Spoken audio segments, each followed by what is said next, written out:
You're listening to Whoa! Potluck.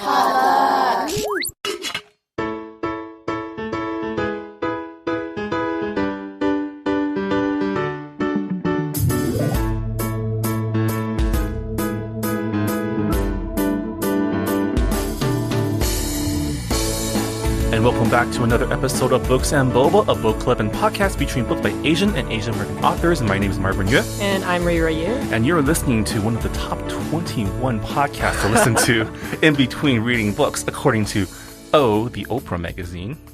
Wow. So, for those of you who haven't been following our Twitter or social media, I guess we got included in a listicle on Oprah magazine, not by Oprah herself, but someone who works for her. So that's kind of the next best thing. Apparently this list went up on like last Saturday, but like I didn't see it till we got tagged in it by someone who else was on it. So thank you to Zibby, the co-host of Moms Don't Have Time to Read Books, for tagging us on Instagram, because we would have never known that we made it to this list. I know. We wouldn't have had this chance to just, humble brag about it. So thank you so much for it. I was like wondering why you were messaging me, and I also had like a bunch of notifications on my phone, and I was just like, oh my God, I feel so bad. I'm sick, by the way, right now. So I was sick yesterday, and I was like, oh, like why, like who's contacting me? And it's just like, oh, look on Twitter. I was like, why should I look on Twitter? Like, what happened? Did something bad happen? And thankfully it was good news. So it was great because whoever did the cover image of this article was super lazy and just put our logo on there like 10 different times. So like great branding for us. Yay. That orange logo that we slapped on together, like, heck yeah. Yeah, we're just like, I don't know. We need a logo. Just toss it together, cobble something together. So for those of you joining us for the first time, welcome to our podcast. But yeah, we're here to talk about our September 2019 book club pick. Everything Here is Beautiful. Everything Here is Beautiful. And this is our 36th pick. Yeah. Making us a full 3 years old. This is our third birthday for Books and Boba. Happy podcast birthday. Happy podcast birthday. Yesterday was International Podcast Day. It's true. Our official birthday is September 27th. So technically we are 3 years and 3 days old? 4 days old? 4 days old. But any reflections on our last 3 years? On our last 3 years. I am amazed that I was able to be consistent with this podcast, because that was like my main concern. I was like, oh, can I do an episode once a month? And then it changed to twice a month, and I was like, can I do an episode twice a month? And then we added author interviews, and I was like, can I read 3 or 4 books a month? Now I can't do that. I read whenever I read whenever I want, whatever I want, because this is something that's coming out of passion and not money. I've managed to convince Rira that she doesn't actually have to read every single book that comes through our mailbox. It's a lot. I haven't even showed you some of the books that I've gotten from book mail. Yeah. Because it's a lot. But I'm surprised that we were this consistent. People are surprised when I tell them that we've not taken a hiatus since we started. Yeah. And when we skipped a couple mid-month episodes. We did, but those are news episodes. So I'm I feel like reading the book and talking about the book is the main challenge of this podcast. And it's just been so great because we've kind of built a community where people are complimenting us on the diversity of the books that we have picked, not in terms of Asian American representation, but also just in terms of genres, in terms of outside of the Asian American lens, because diaspora exists outside of America. Yeah. So it's been a learning experience for me as well, because even though I consider myself to be somewhat well read, I've never read this many Asian American books in my life. So it's nice that I have become sort of, quote unquote, an expert on this subject by accident. No, we saw a need and a gap, and we decided to, as the community-minded people that we are, to fill it with knowledge and education. And I think, I mean, personally, I'm not that surprised that we were able to keep it consistent.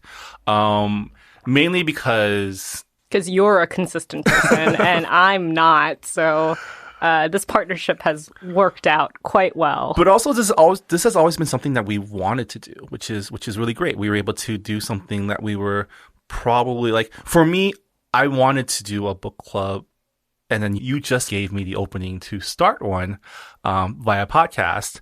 And I think I don't know. I think it's been great to be able to read all these books and discover all these authors during a time when representation in the greater media has been like such a focal point. You know, the biggest moment of last year, Asian August, was Crazy Rich Asians, which came from a book. And we existed before that movie existed.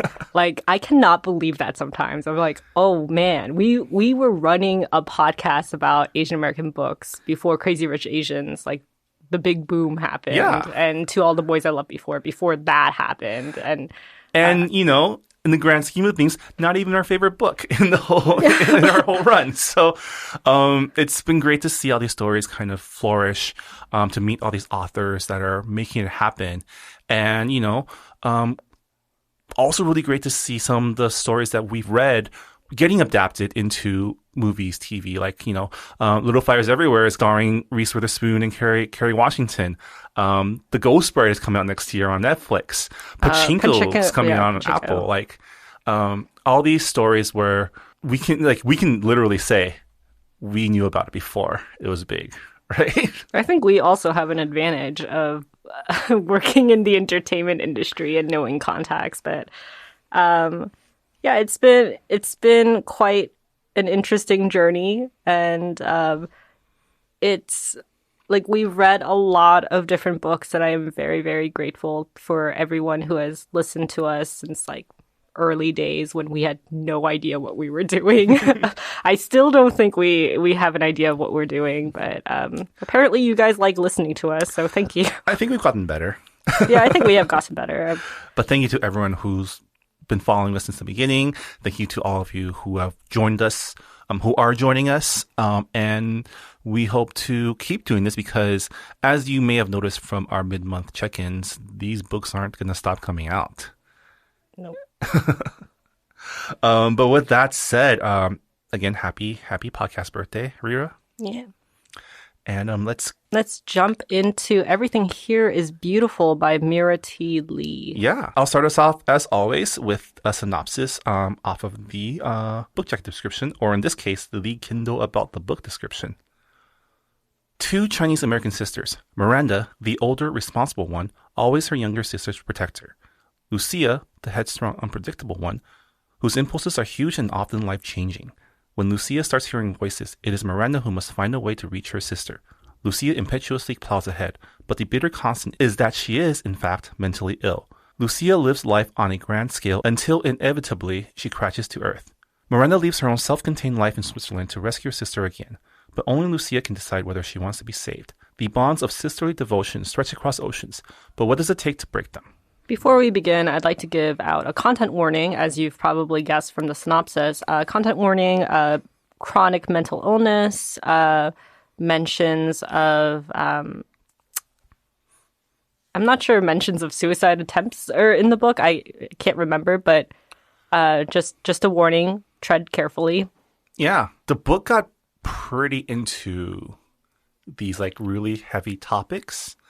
From the book jacket description, I thought it would just be a story between the two sisters, but it actually spans much broader than the two main characters, which I guess I was a little surprised at first.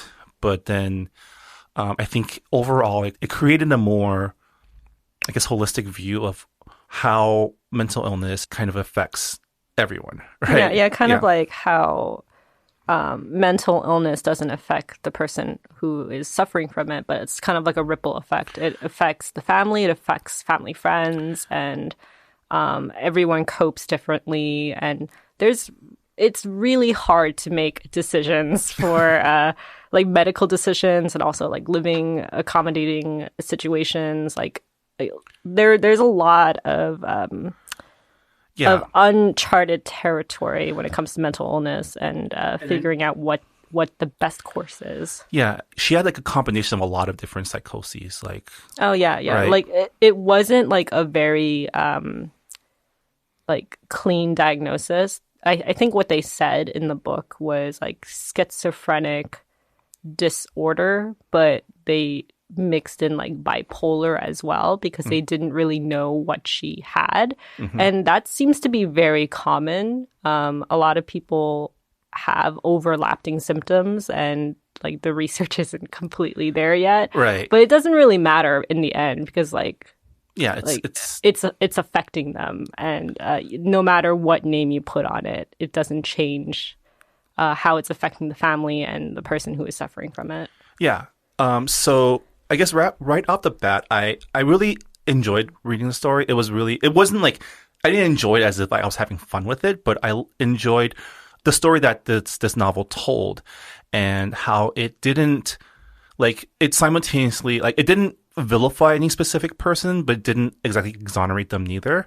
It's just like everything's just muddy. It's like life is already pretty messy, and then you add this in, and it just makes a different kind of mess. But I was really interested in what you thought about it because, like a lot of media that you watch these days, especially about a certain community, you kind of want to withhold your own comments before you hear something that someone who's more experienced with that community has to say. And I know you've had a history of dealing with like people in your family or people. Yeah.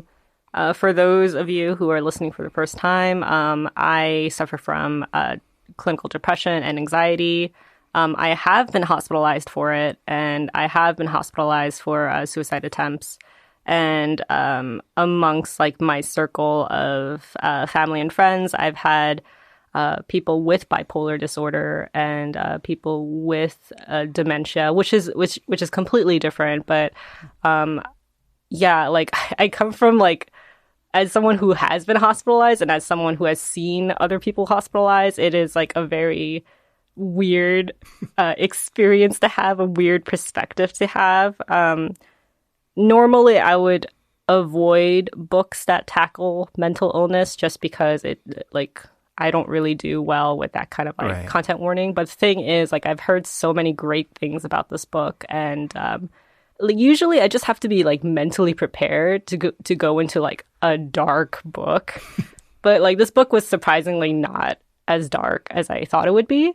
But I think it posed a lot of important questions, and it definitely did not answer like a lot of them, but I think that is the main thing with mental health discussions and mental illness discussions. No one really has the right answers. No one has it's impossible to have like experience with all these different types of illnesses, and illnesses they range in such wide spectrums. So you can have someone who also has depression, but their depression will be very, very different from the way I cope with my depression. So it's probably the same with schizophrenia and bipolar disorder. But I thought Mira Lee captured like how broken the healthcare system is, like how like you can just be put into the psych ward and doctors are just like giving out medication without figuring out which medications you've taken in the past, what hasn't worked, and a lot of like doctor shielding with social workers. That is like 100% accurate.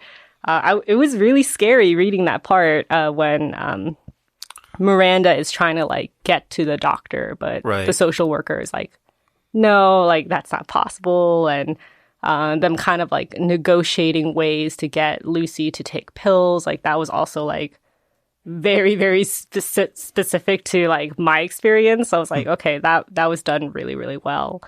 And so, as someone who is Asian American and as someone who has a mental illness and has dealt with it for like most of her life, it's interesting because I don't really see that many mentally ill Asian American characters in books or even in like other mediums nowadays.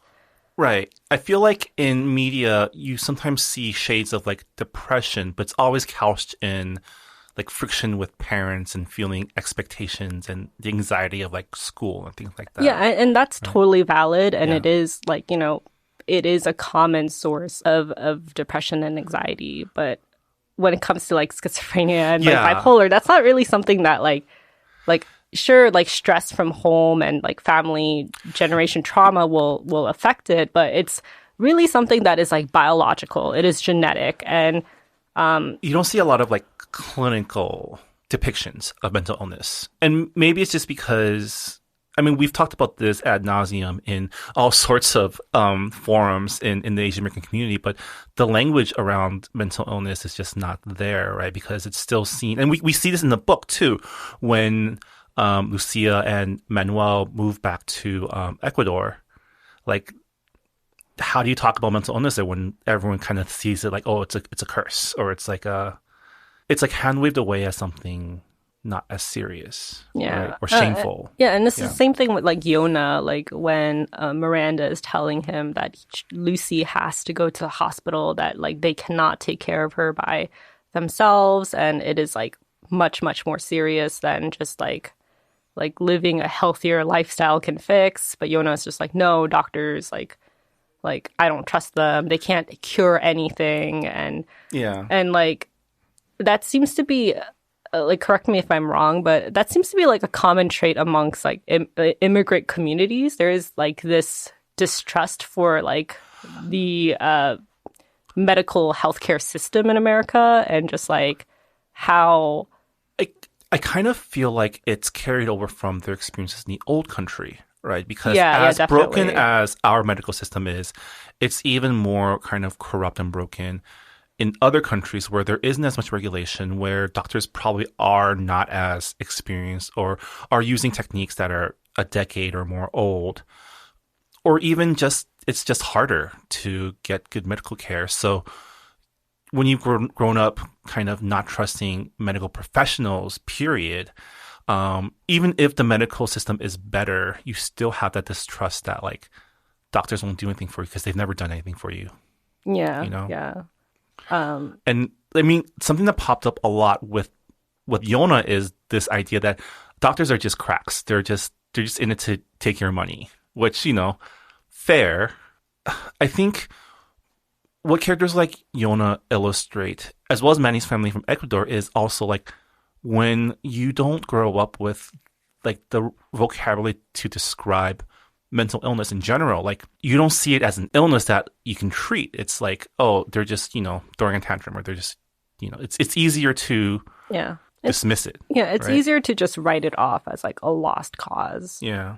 And like one of the things I really appreciated about this book was Miranda's perspective, because towards the end of the book, it becomes very clear that Miranda can't separate Lucy's mental illness from like Lucy, her sister, Yeah. because the illness has escalated to a point that like Lucy, the Lucy that she used to know, who was like very bright and creative and witty and just like very adventurous, has now become like so unstable. And she's just like, is this the illness, or is this my sister, or are they now like both the same thing? Yeah. And I think that is something that a lot of caregivers and friends who have like mentally ill folks in their circle can really relate to. And then you have Lucy's side, which is like really interesting, because Lucy at one point says, I don't want to suffer, I want to live. And to her, like she actually, it's kind of like ambiguous as to like if she realizes the extent of how sick she is Right. towards the end of the book. Especially like in the middle, I know that like she does not realize like how bad her psychosis is. Well, you see her in different moments of her psychosis, right? You see her at times with, and they use the term clarity a lot, like kind of understanding that she needs to manage her illness, and other times where she's not managing it well. Yeah, Right.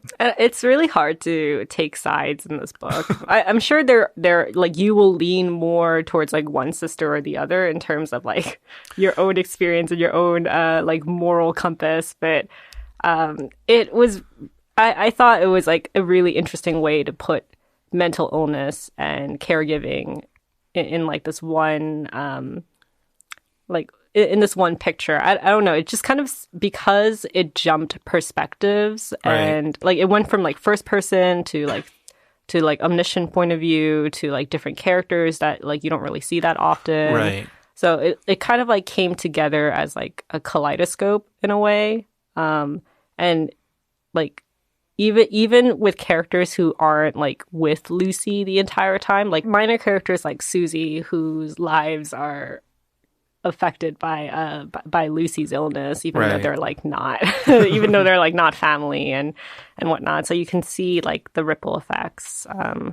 It gave like a very multicultural, nuanced view. Yeah. From your perspective, which side do you land on? Like which side do I land Miranda's on? or Lucy's? I have a very controversial opinion. I would say overall I lean more towards Miranda.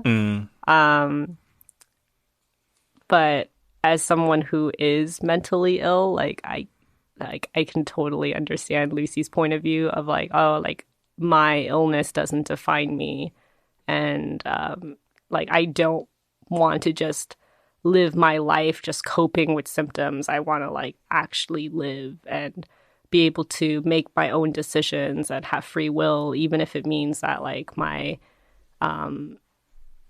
illness might, you know, deteriorate me further. Right. Like I can understand that like self-destructive desire for freedom, but also like I'm a very practical person.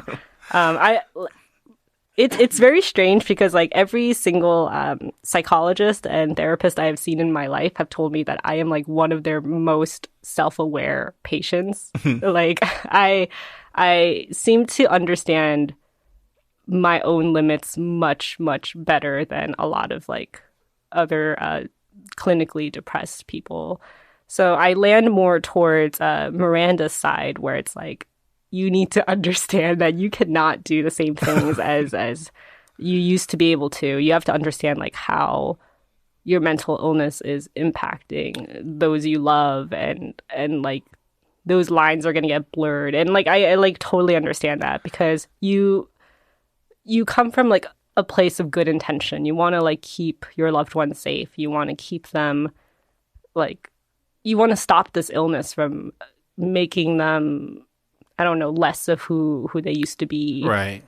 So, like, I totally understand where both are coming from.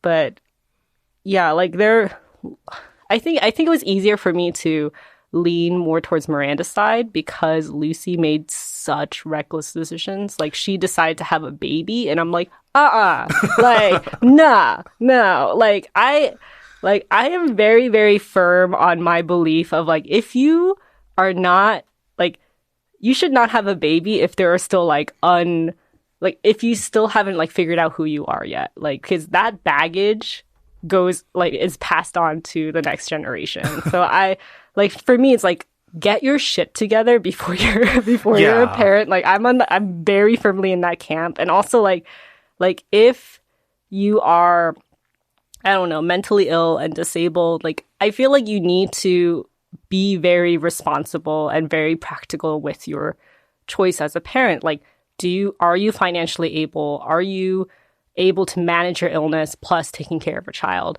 If you're not, do you have support from family? Do you have support from your community to take on this parenting role? Obviously, that's coming from a very privileged position because a lot of people don't have that time or resources to consider all of those things. But it's just like, nah, like, you want a baby when you know that this illness has like made you have really bad episodes, and also like your partner isn't financially able to take care a baby and doesn't want a baby, so you go and like find another baby daddy. Like there were just like a lot of reckless decisions that Lucy made that I was just like, okay, maybe she needs a little bit more of like, I don't know, like maybe she needs more supervision. I think definitely the way that the story plays out, I think it makes Miranda's position seem a little antagonistic. Yeah. Right. But I think that's also because us as the reader, we have the benefit of like complete information. Like we know that he's not the best husband. Yeah. Right? And you can't blame him either. He's like what, like 24 when like she gets pregnant, and he's an undocumented immigrant. It's like an added stress over it. And like the fact that she knew that he was an undocumented immigrant and decided to like go through having this baby anyway. Right. But like it's like okay, she's like mentally ill and she has like these serpents telling her that this is the only way that like she'll be able to protect herself. Like it's not coming from a rational place, so you can't like cast like the same judgment, but also at the same time I'm like, no, like I mean, I just remember that one scene where from her perspective she's mad at him for like not digging that outhouse, but then he's like, are you doing a thing now, or did you take your pills? Right. And I fucking lost my shit when that happened. I was just like because he was like using her illness as like an excuse for himself, and it's like that is unexcusable. I was not a big fan of Manny, but interesting character, good for development, good for storytelling. Personally, he's garbage, or he was garbage. I think as a dad, and I think definitely by the end of the book, he is.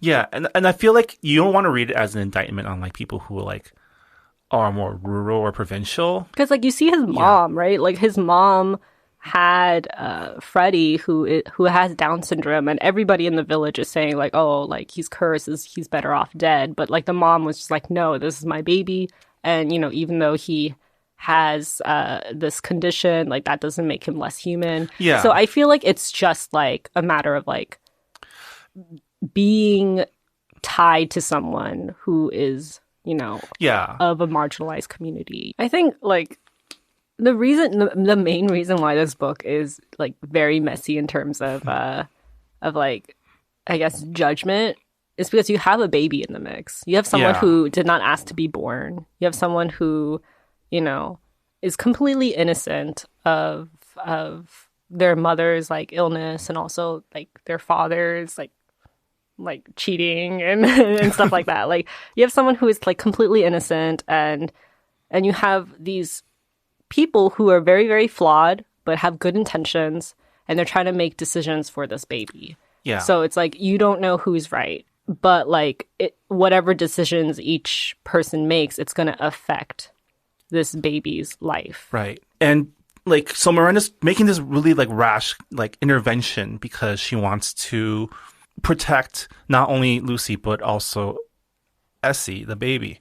But she doesn't know, like, because you spent this whole chapter with Lucy, you see how living in Ecuador has like kind of broken her down, right? Because she's not allowed to even be that free. Yeah, and of course there's like patriarchy. Yeah, which is exasperated by being in a culture, town, which values that. And I thought it was interesting to see how Manny went from this like timid, scared immigrant to like this man's man in Ecuador, who's right? Just like, it's like, oh, if you don't wash clothes, what? Like, if we make a laundromat service, what will the woman do all day? Ha ha ha! And I was just like, you scumbag! Like, yeah. And so, like, because we have more complete knowledge over the situation, what Miranda does ends up seeming a little bit mean and bad, right?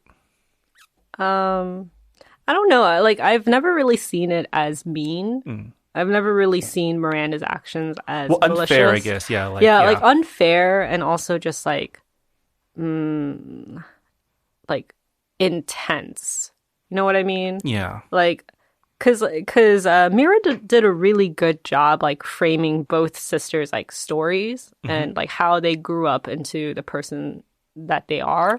And with Miranda, like she came to the States when, you know, she was like, I don't know how old she was, but she as a very young child, Right. in a very turbulent household with like their uncle, Shitty uncle, yeah. yeah, with the shitty uncle and her taking care of her mom, and also taking care of her baby sister. So she has always been a parent Right. her entire life. She's always been a caregiver her entire life. So it is very hard to let go of that. Let go of that role, especially when her mother, when she passed away, you know, before she passed away, she asked her to take care of her sister because she was worried that like Yona would not take care of Lucy Right. very well. So Well, I mean, because this was after she had already gone through her first round of round of episodes, yeah. yeah. So like for me, like because that framing was there, it was very hard for me to see her actions as malicious. Right. It was just like it was at best for me. It was like, okay, you need to like back off. Yeah. As someone who is like the eldest child, as someone who has always kind of been put in that position of like taking care of your siblings and also taking care of other people who have struggles with mental illness, like it is very, very hard to back off, and it usually takes someone to like be a buffer in between. Well, because that's part of her, like that's just who she is, because she's always seen herself as her sister's caretaker. And it's like, it's her job to keep her sister alive. And at some point, that becomes all consuming, right? Yeah. All consuming, and also just like, it's hard because you're giving so much of yourself into someone who is, you know, like because they're not in a rational place, they're never going to fully appreciate the efforts that you put into. You don't get credit for this stuff. Yeah. Like, and also like you are sacrificing so that they would be happy or so that they can be safe. But even that is like, you know, like that's kind of up in the air because, you know, like you're not in complete control of their life. This isn't The Sims, you know, like people are unpredictable, and it can get like very, very frustrating, and you have resentment. In some way, she is the immigrant parent of her sister. Yes, exactly. We kind of saw this in Severance, actually, where like you have a parent or like you have someone who is trying to like make sure that someone is safe and they come from a good place, but also like their ways are very intense and probably not the best. But it's also something that she can't help, right? It's something that she, like, it's a burden she willingly takes on herself. And to others, it might seem like, I thought it was interesting that, like, to anyone else seeing how Miranda acts regarding her sister, she might seem like she's not well, you know, because it becomes an obsession for her, right? And that's, you know, the character of her Swedish husband, who, you know, is portrayed as like an emotionless Nordic man. I don't know if he's emotionless. I thought Stefan or Steven? Stefan. I thought Stefan was like at first I was like, oh, he's probably not an important character. Like he barely like shows up, and you know, he is a catalyst for why Miranda leaves the States. But I thought he was like, he played a very key role because he's the first person to like not know what Lucy was before her illness took over. Because you have Yona, who, you know, he married her after she had her first episode, but she was still like very much her vibrant, vivacious self. Mm-hmm. But then like when Stefan comes into the picture, like he's just like, oh, she's fine. She's quote unquote high functioning. And, you know, like she doesn't really need you to take care of her as much as you think you do. And Miranda's like, no, like this is not who she is. You don't have any like reference for what she was like before. And I thought that was like kind of a crucial point in the story, because you have like you kind of have people who define wellness differently. It's like, oh, are they able to hold a conversation? Are they able to remember the date? Okay, yeah, they're fine. but like that level of fine is like different for Right. everybody, as you can see with the doctors and nurses and and them being like, oh, we need to discharge her because she's like, Yeah. she's able to make decisions on her own. And it's like, well, how stable are those decisions? I mean, if there was a bad guy in this story, it's the American healthcare system. God, it's the worst, the absolute worst. And the fact that our healthcare system is designed to treat symptoms, not the actual not the underlying causes as much, right? Even the first time she was hospitalized, it was like, we've taken her under observation. She's not a danger to herself or others, so she's free to go. When it was probably too early for her to leave, right? I don't know. It's really hard to say because with her episodes, it just it was so unpredictable. It would come in at random times. But also you can't keep someone locked up forever. Our healthcare system is so bad right now, and even in places with really good healthcare systems, mental illness is still something that no one really knows how to treat. Right. Because when I first started getting treatment, I was very, very wary of going to the hospital as well. I actually was very much like Yona. I was like, oh man, doctors are not going to treat anything. And and I remembered at one point I had told my psychologist, I was like, well, I don't trust a mental health care medication. I don't trust the pills. And she was like, well, why not? There's scientific data and whatever. And I'm just like, because it's a guessing game. You don't know if it's actually going to treat the symptoms. You don't know if the side effects are gonna right. make it unbearable. You don't know if it's gonna make your mental health worse. And for me, it was a lot. It was more terrifying because I saw people, because I had friends who went to the hospital and came back worse. And I was just like, oh my God, medication is terrible. And nothing's going to cure anything. But where was I going with this? I was the mental health system. Mental health system is it's broken. Yeah. And I don't know if it was ever really stable. I feel like it was always shoddily built, and no one really knows what they're doing, but they're trying their best.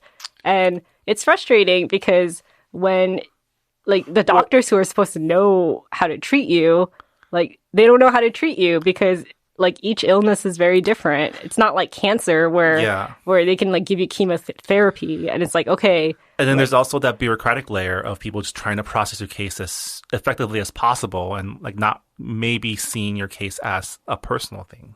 Yeah. Right. I mean, what was the most depressing was that the last line of that chapter at the psych hospital, where the orderly was like, the odds were against her that she wouldn't be back here again. Right. Yeah. I forgot the exact quote, but it was something along the lines of oh, they told me, this was after her first episode. She said, oh, they told me that there's a 20% that I'll be able to hold down a full-time job. There'll be a 40% chance that I will attempt suicide. 10% chance that I will actually succeed in my attempt. And it's those are really grim statistics to live by, but sadly they are something that is part of reality, and you have to kind of accept it. Yeah. What did you think about, because we mentioned Essie earlier, what did you think about Lucy's decision to have a baby? Because I feel like I've been very vocal about this, and I just want to hear your take. I mean, it didn't seem wise. It seemed in character, I guess, because Lucy was the type of person who, once she sets her mind on something, she'll pursue it. It did seem not the best idea to, entrap this young undocumented immigrant into your scheme of getting a baby. But I mean, I don't even know if it was really a scheme, Yeah, I right? don't think it was a scheme either, because again, not coming from a rational place. Like for her, it's like I need to have a baby, and like Yona's not going to give me one, so I'm gonna Yeah. like this is the next best thing that I have to do. And like as someone who is rational, I was just like, why are you having a baby with an undocumented immigrant? Also, why are you like staying in this terrible building when you have money? I think, and there was a line in, I think it's the second part where she was surprised that he stayed, Oh yeah, right? yeah. Like she wasn't expecting him to stay, which might have factored into her decision, if at all. And I thought actually, it was a really interesting thing that the book did, where you didn't really get to see her side of things until almost halfway through the book, right? Yeah, yeah. Because you start off with a Miranda chapter, and then you go into the Croat Six chapter, and then you go into a Manny chapter before you even get to Lucia's first like chapter. Yeah. And so it was really interesting to see like the first three chapters were just other people's perspectives and thoughts about her before we get to her own thoughts. Yeah, I was really surprised that it went like the story went into Ecuador. I was just like when she was like, "Oh, we should move back to Ecuador," and I was like, "What?" Like I mean, again, not a rational decision, but I'm just like, "What?" it wasn't. I mean, it's rational and not right because she was trying to figure out how to solve Manny's immigration problem, Yeah, and the easiest way to solve it is to not have an immigration problem anymore.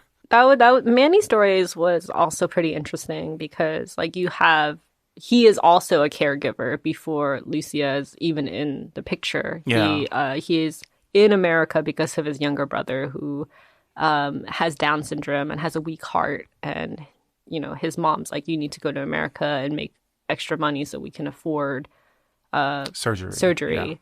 And in the end, like, Lucy is able to pay for the surgery with her own money. But that was like interesting because sometimes I like really forget how like American healthcare system is like so broken, but we do have like one of the most like we have like top doctors in America. So it's like even though like the system is really shitty, like if you need like yeah. a complicated procedure, there is a higher chance of like surviving it here than almost like anywhere else. So so like I was like, oh, that's right. Our healthcare isn't like that bad to a point where our doctors are called quacks, but I mean, and Manny's distrust of the doctors, from his perspective, isn't because he doesn't trust doctors. It's more that he is afraid he'll get found out yeah. as an undocumented immigrant.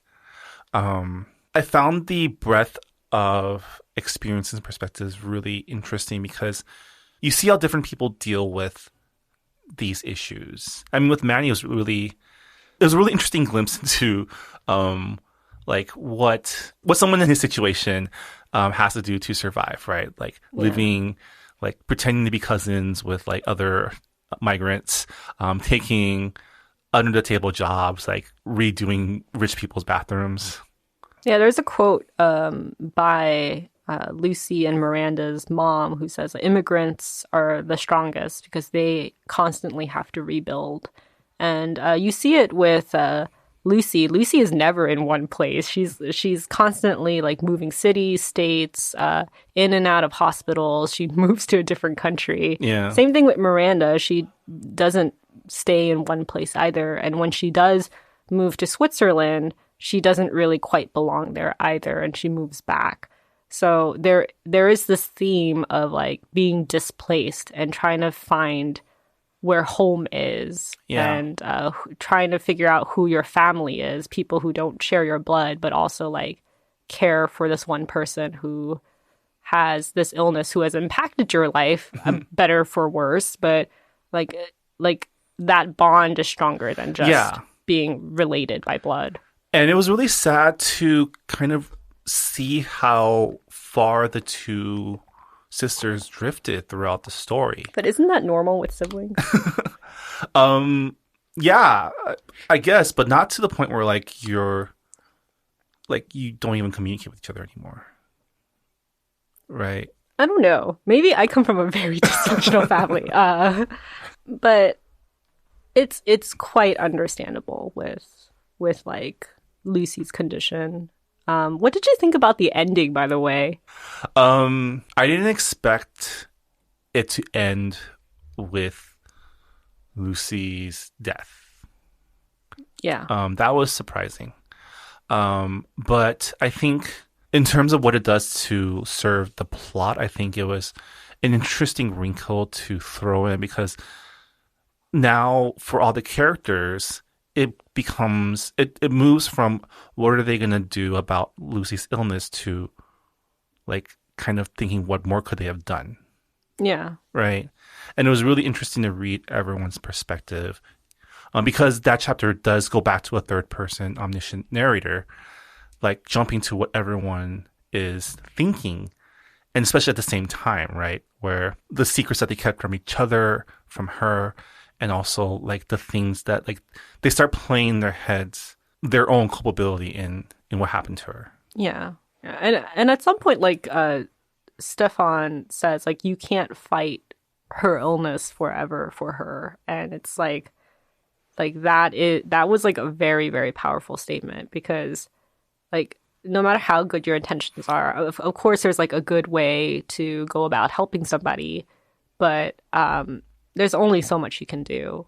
And of course, like once Lucy passes away, it's like, oh, maybe there was more that I can do. And there's like guilt of being a caregiver.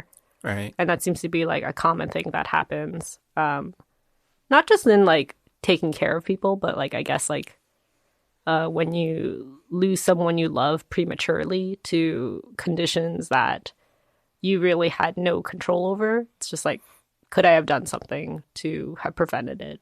And the answer is usually no. Like, you did what you could.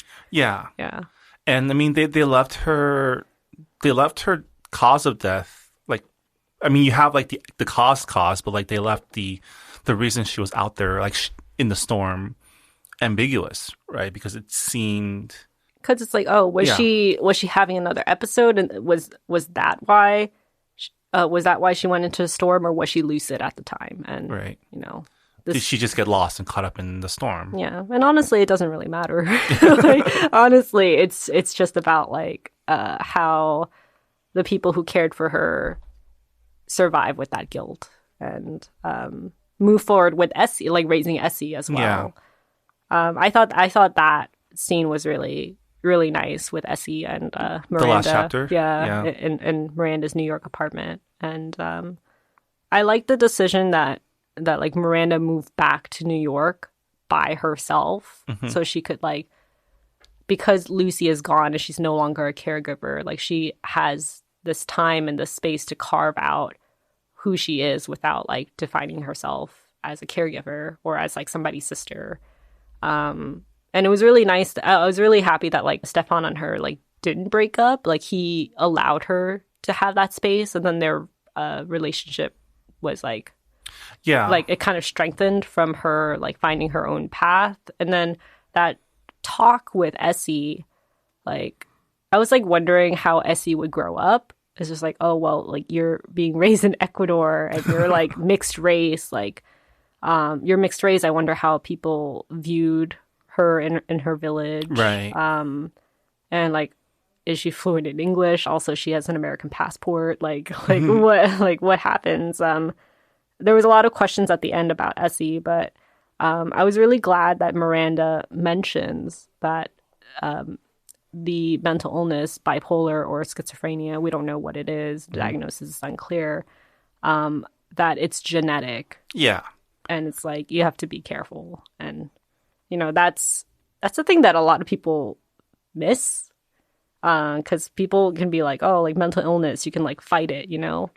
It just takes a lot of like sheer willpower. And it's like, no, it's a lot of the times it's genetic, it's biological. You there's only so much you can do to like prevent it and also cope with it. But Yeah. it's part of life, and I'm really glad that that was addressed in the book. Yeah, I mean, it's like any other chronic illness where it's once you have it, you have it, and you can't let it define your life. It just changes the way you live it, right? You have to be careful about certain things, and I don't know. I'm hoping that Miranda has learned to also cope with that stress better, with her niece, because I don't know. I had this image in my head where like if Essie did have an episode that she would just go back to her overbearing Oh, ways. interesting. I feel like Miranda would be better Yeah. if it happened with Essie. Simply because I feel like I've gotten better with taking care of multiple people. I mean, obviously, I've never been like a caregiver like Miranda, where I had to like sign papers and stuff like that. But like, just dealing with friends who have been like in and out of the hospital. It's just like before, it used to be like, okay, like I have to be like on suicide watch like all the time and like make sure that like I talk to this person and make sure that like I like give everything to them all the time. And unfortunately, the first time I had a friend who like left the hospital. They passed away like shortly after.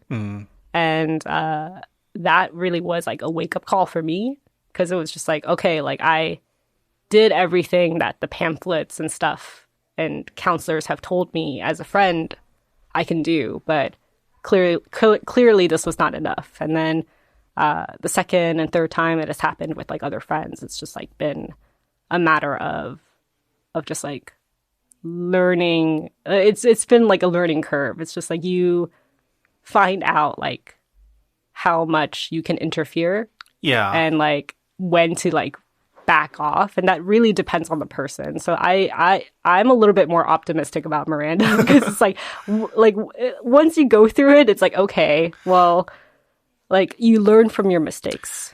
Oh, I think one thing that, because there was more than one comment on Goodreads, one of the common things that people talked about was the East Coast Asian American experience.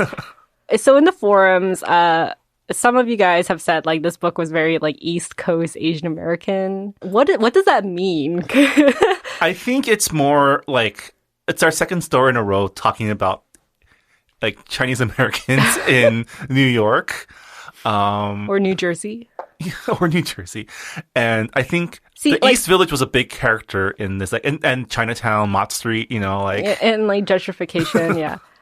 No, because I wonder, because I'm technically as an East Coast Asian. What do you am I think? an East Coast Asian? Because like I lived there for what, like maybe like 6 years of my life, and then I lived like 6 years in Georgia. So like my time in America is like very divided. Yeah, but the period of time where you came into your own as an adult.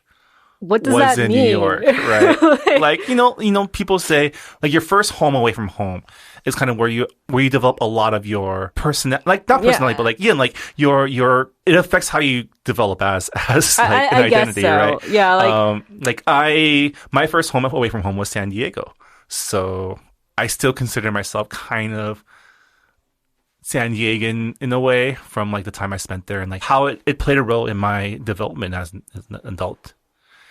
Same way with like, I did grad school in DC. I don't really consider myself as DC. I still feel like more Californian than East Coast, Yeah, that makes sense. I mean, like what I'm a little bit confused on is like what defines East Coast Asian American like culture? Because I like, to me, like I don't really see that much of a difference with like West Coast and East Coast. I don't know. Like, okay, so for me, like when I grew up in the East Coast, like I grew up in New Jersey. There's a lot of Koreans. Like there are a lot of Koreans. So I grew up in a place where there were a lot of people who looked like me, even though I went to a school where there weren't that many Asian kids. But like I was still part of a community where there were a lot of Asian kids. There were still like a lot of grocery stores, and there was like a huge community there. But then I know that's like really different for people who live in like the Midwest, for example. Right. So it's just like, but like in coastal cities, I feel like there's a lot of Asian Americans. Like in Los Angeles, there's a lot of Asian Americans. So how is that different from East Coast? I think it was more. Is it like the vibe? Is it like? I think it's more just these are stories about Asians in the East Coast. We need to like bring in like other Asian Americans from like different parts of the country on this podcast and just like kind of like, I don't know, like kind of have a discussion about this because I have no idea. I mean, I guess I feel like stories about just East Coasters in general are more like the images it brings up. New York City, maybe Suits, Madison Avenue, you know, like kind of more career. Like or like East Village, kind of like more like your Brooklyn kind of. So either like like super ambitious, like neurotic energy, or bohemian artists. Whereas West Coast stories tend to be more still bohemian artists, but also like more like Sunset Strip, like less Sex in the City, more like what's a good West Coast like? I don't know. You're from the West analog. Coast. You should know this. More laid back, more chill. I don't know. More surfers, I guess. I guess we're just like throwing out stereotypes. More suburban, I guess, less urban. Okay. I want to say maybe that's it. Maybe. But like, I mean, for me, the vibe comes from the setting. You know? Yeah, same here. Like the setting and like the energy of the city, and also like Yona pretty much owned the bodega, and that's very East Coast New York. You know. Yeah. Like if this was a West Coast story, he would have owned not a boba shop because he's not Asian. I don't know. I mean, we don't even have like a lot of falafel places around here. Like, I guess I know that's like one thing I really miss about the East Coast. He'd have a deli. He had one of those like horse head delis. Yeah, man, I miss good delis too. Anyway, that was a very long talk. Yeah, let's wrap up then. I guess I mean I feel like I've made you talk for most of this episode. I'm sorry. Like, what can I say? But I also feel like, you know, I was more interested in what you had to say about the story. But overall, I did enjoy reading this book. It did get heavy at times. It did get like, it wasn't like a feel good story, but it also wasn't dark. You know, it addressed these really heavy topics with lightness that I really appreciated.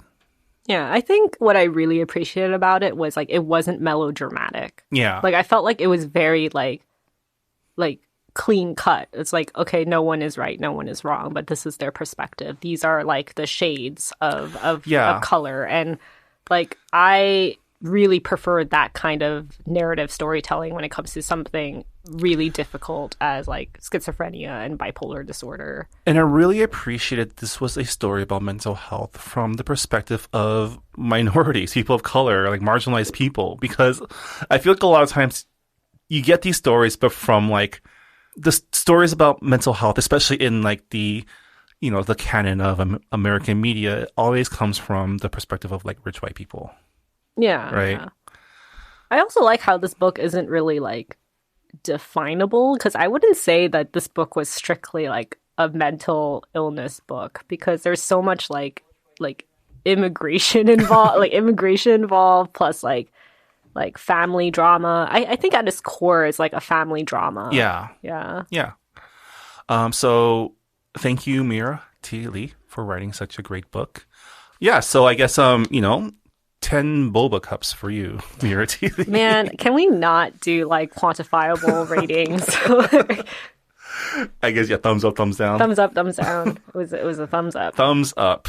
I guess our way of grading is, would we recommend it to someone? Yeah. Yeah. And I think I would. Yeah. Yeah, it definitely just makes you think about what you would do in this situation, and also how you treat your own family members, which, you know, like a book that makes you think about how you live your life is always going to be a recommend for me. Yeah. Yeah. And any book that kind of like pushes you to empathize more with people who have different perspectives than you, then yeah, definitely a plus. All right. So that'll do it for our discussion of Everything Here is Beautiful. What are we reading for October? For October 2019, we will be reading Naomi Hirahara's debut novel, Summer of Big Bocce. Naomi Hirahara is like a pillar in Asian American literature. Yeah. So what I know about this story is it's kind of like is it a detective story or it's like it's not a detective story because the main character is not a detective, but it is I guess it would be kind of categorized as like a slow burn slice of life mystery novel. So there is a death. There is a murder involved or some kind of like suspicious death involved. Masarai is like this old gardener in Pasadena. So very local to me. And there's going to be like flashbacks to like Hiroshima, World War II. So, but Naomi Hirahara has written a lot of books. Like I would guess over like 10 novels. Wow. Yeah. So there's like the Mas Arai series, and then I know she has like 2 other like detective series. Nice. So I'm it's really been excited a while to read since this. we've read a detective story, I feel like. Or a mystery series. That's true. I mean, there was Zero Sum Game, but That's that was more action. That's though. more like a spy. That's more like a Jason Bourne type of thing. I think the last one we read that was detective based was IQ probably by Joey IQ, Day. yeah, which was I want to say last December. So it's been almost a year. Yeah. Yeah. So looking forward to reading that. The book's been out for a very long time. Very long time. You won't have any trouble finding it in your local bookstore or library. I'm looking forward to it. And with that, I guess that'll do it for our episode of Books and Boba. If you have any thoughts about our discussion or want to add anything more, even if you're listening to this podcast months after it comes out, please let us know on our Goodreads forum. There will be a forum thread discussing this book under the monthly picks section.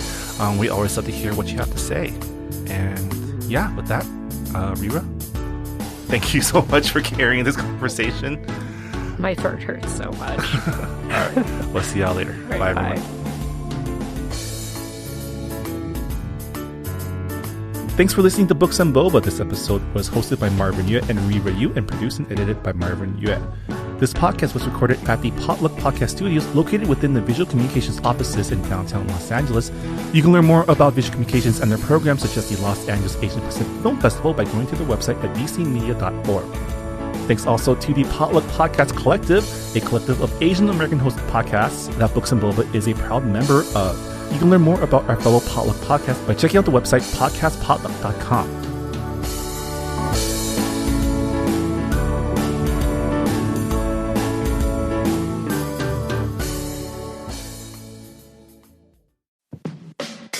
Hey, I'm Phil Yu, and you may know me from a blog called Angry Asian Man. And I'm Jeff Yang, author, journalist, and celebrity dad. We host a podcast called They Call Us Bruce, an unfiltered conversation about what's happening in Asian America. Each week or so, we host a discussion about some of the most vital and interesting topics in our pop culture and our community, bringing in guests who are shaping and informing this thing called Asian America from Hollywood to D.C. and beyond.